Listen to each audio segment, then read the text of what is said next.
Hello, dear teacher. My name is Daniela Michelle Macas Castillo, and I'm going to explain about three strategies to summarize information. First of all, I would like to emphasize on the relevance of summarizing. Summarizing is very important because it's a metacognitive strategy that helps students comprehend knowledge and transfer it to long-term memory in a significant way. Summarizing also helps to use their mental skills effectively and increases the capacity for remembering and understanding information. Summarizing serves two purposes. The first, to restate general ideas of the text by identifying all concepts, and second, to express those general ideas with a specific and precise language. The purpose depends on the intention of the writer. In my own experience as a student, I can say that summarizing is not easy because we need to have the ability to identify the most important ideas, but also we need to ignore irrelevant information, and that is the part that sometimes turns difficult. After that, we need to integrate the main ideas we previously identified. Therefore, using strategies to summarize information is very important, and summarizing strategies can be applied to any content. I would like to talk about three specific strategies. The first, give me the gist. The second, first, then finally. And the third, 5W1H. According to Bell's 2020, give me the gist is a strategy that can be applied to summarize a story and explain what the story is about. It involves providing just a summary without retelling every detail of the story. To get the gist, students can first read a short story, or they can also watch a movie.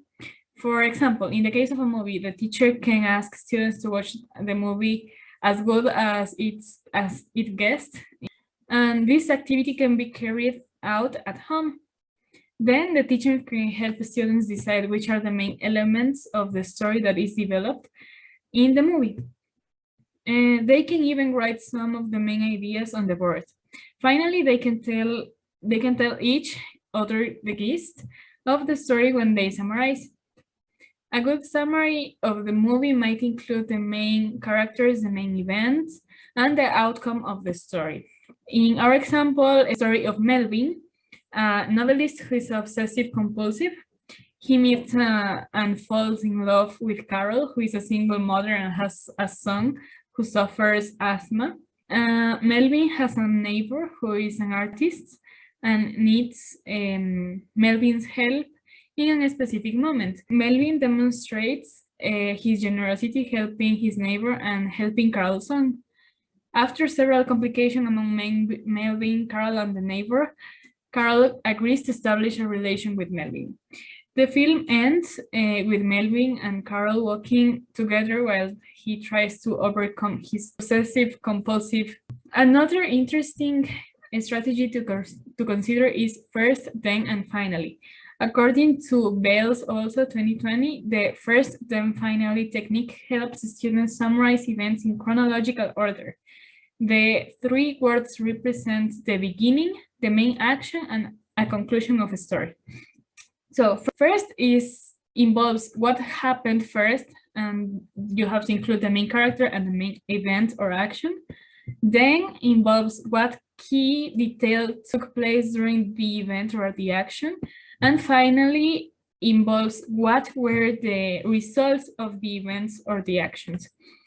The following example is proposed by Bell's 2020 to summarize the story Goldilocks and the Three Bears. First, Goldilocks entered the bears' home while they were gone. Then she ate their food, sat on their chairs, and slept in their beds. And finally, she woke up to find the bears watching her, so she jumped up and ran away.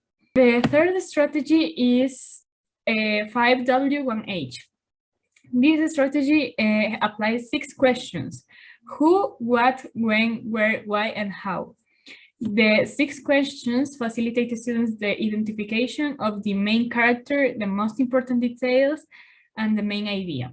So we need to consider who is the story about, what did they do, when did the action take place, where did the story happen, why did the main character do what he or she is doing, and how did the main character do what she or he did.